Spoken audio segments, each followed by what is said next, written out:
സുമേഷ്, ഇടയ്ക്ക് സിനിമയെന്നും പറഞ്ഞ് ചാടി ഇറങ്ങും. പിന്നെ ഒരു ബ്രേക്ക്, പിന്നെ മോഡലിംഗ്. അവിടെ ഒന്ന് പച്ച പിടിച്ചപ്പോ ആളെ നോക്കിയിട്ട് കാണാനും ഇല്ല. ആ, ഞാൻ അറിഞ്ഞു വിവാഹമൊക്കെ കഴിഞ്ഞെന്ന്. അങ്ങനെ വേണ്ടി വന്നു. എന്റെ കുഞ്ഞിന്റെ കാര്യം ഞാൻ സുമേഷിനോട് പറഞ്ഞിരുന്നല്ലോ. അവളും ഉണ്ട് എന്റെ കൂടെ. അപ്പൊ പിന്നെ ഹാപ്പി ലൈഫ് ആണല്ലോ. നിങ്ങൾ എല്ലാരും കൂടെ അടിച്ചു പൊളിക്കും മാഡം. സുമേഷ്, ഞാനിപ്പോ വിളിച്ചതേ, ഞാൻ അഭിനയിക്കാൻ പോകുന്നതില് എന്റെ ഭർത്താവിന് പൂർണ്ണ സമ്മതം. എവിടെയെങ്കിലും ഒരു ചാൻസ് ഉണ്ടെങ്കിൽ ഒന്ന് നോക്കാൻ പറ്റുമോ? മാഡം സ്ട്രെയിറ്റ് ആയിട്ട് കാര്യം പറയുന്നോണ്ടൊന്നും തോന്നരുത്. ഇനിയിപ്പോ ഹീറോയിൻ ക്യാരക്ടറൊക്കെ നോക്കാന്ന് പറഞ്ഞാൽ അതൊരു ബുദ്ധിമുട്ടായിരിക്കും. പെമ്പിള്ളാരെങ്ങനെ ഇടിച്ചിടിച്ച് നിൽക്കുക. വേറെ എന്തെങ്കിലും പ്രധാനമായൊരു ചേച്ചി ക്യാരക്ടറോ അല്ലെങ്കിൽ ഇമ്പോർട്ടന്റ് ആയൊരു ക്യാരക്ടർ റോളോ എന്തെങ്കിലും നോക്കാം. ഏയ്, അതൊന്നും ശരിയാവില്ല. എന്റെ ഭർത്താവിന്റെ കുടുംബം സമ്പന്നമായൊരു കുടുംബം. അവിടുന്നൊക്കെ പോയിട്ട് എന്തെങ്കിലും ചെറിയ വേഷത്തിൽ ഒതുങ്ങി പോവാന്ന് പറഞ്ഞ ഞാൻ എന്ത് ചെയ്യും മാഡം? അല്ല, മാഡത്തിന്റെ ഭർത്താവ് ഒരു സമ്പന്നനാണ്, മാഡം സിനിമയിൽ അഭിനയിക്കുന്ന അദ്ദേഹത്തിന് ഇഷ്ടമെന്നല്ലേ പറഞ്ഞ്? അങ്ങനെയാണെങ്കിൽ ഒരു പടം പ്രൊഡ്യൂസ് ചെയ്യാൻ പറ. സംഗതി വേണേ നമുക്കൊരു കുറഞ്ഞ ബഡ്ജറ്റിൽ ഒതുക്കാം. ഒരു സിനിമയിൽ മാഡം ഹീറോയിനായിട്ട് വന്നാ അവിടുന്ന് മുന്നോട്ട് കൊണ്ടുപോകുന്ന കാര്യം ഞാനേറ്റു. സുമേഷ്, എന്തൊക്കെയാ താനീ പറയുന്നത്? കുടുംബത്തിൽ സ്വത്തുണ്ട്, പക്ഷെ അതൊന്നും വിപിന്റെ പേരിലായിട്ടില്ല. വളരെ പെട്ടെന്നത് ഉണ്ടാകും. അങ്ങനെയാണെങ്കിൽ ഞാൻ വിപിനെ പറഞ്ഞ് സമ്മതിപ്പിക്കാം. മാഡം, മാഡത്തിന്റെ കുടുംബ ബന്ധം എങ്ങനെയാണെന്നും ഭർത്താവിന്റെ സ്വഭാവം എങ്ങനെയാണെന്നും അതൊന്നും എനിക്ക് അറിഞ്ഞൂടാ. പക്ഷെ എന്റെ എക്സ്പീരിയൻസ് വെച്ച് ഞാനൊരു കാര്യം പറയാം.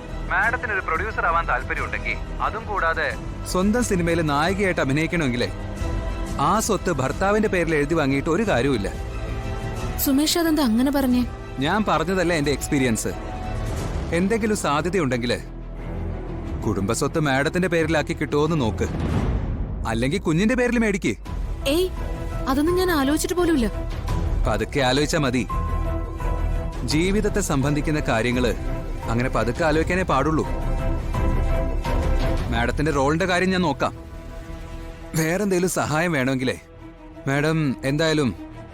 മാഡം പിന്നെ എന്നൊന്ന് വിളിക്കേ. ഞാനിപ്പോ അല്പം തിരക്കില്ല, ഞാൻ വിളിക്കാം.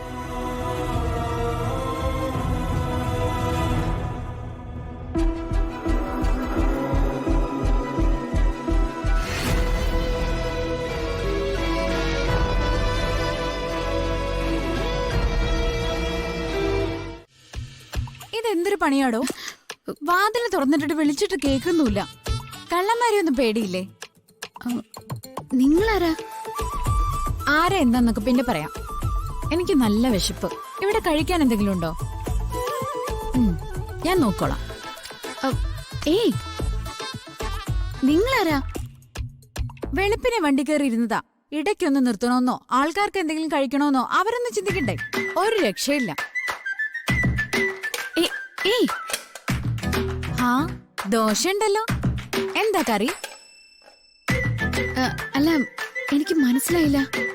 കറിന്ന് വെച്ചാ മനസ്സിലായില്ലേ? ഈ ദോശയുടെ മുകളിൽ ഇങ്ങനെ ഒഴിച്ചു കൂട്ടുന്ന ആ ചമ്മന്തി ഉണ്ടല്ലോ.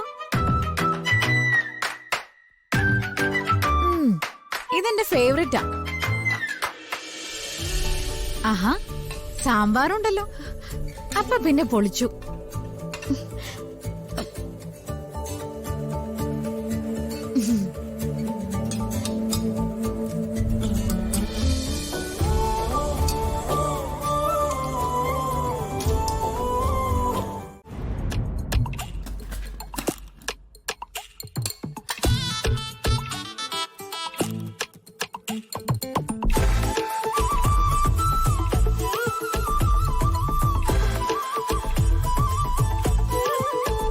താനെന്താ ഇങ്ങനെ കുന്തം മെഴുകിയ പോലെ നിൽക്കുന്നേ? കുറച്ച് വെള്ളം എടുത്തോണ്ട് താടോ.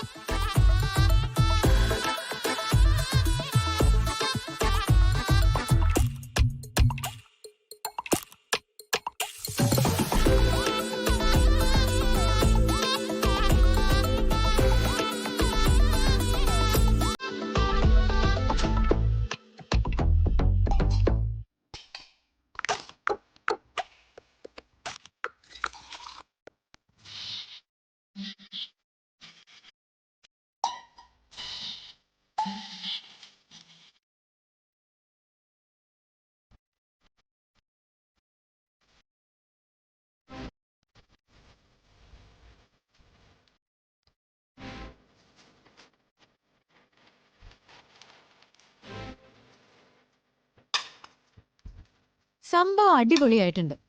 അടുക്കളയിലെ മാസ്റ്റർ താനാണോ?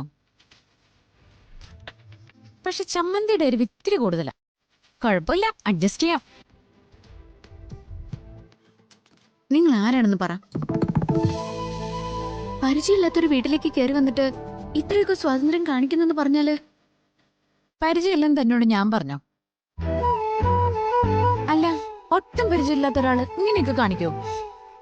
എനിക്കെന്താ വട്ടുണ്ടോ?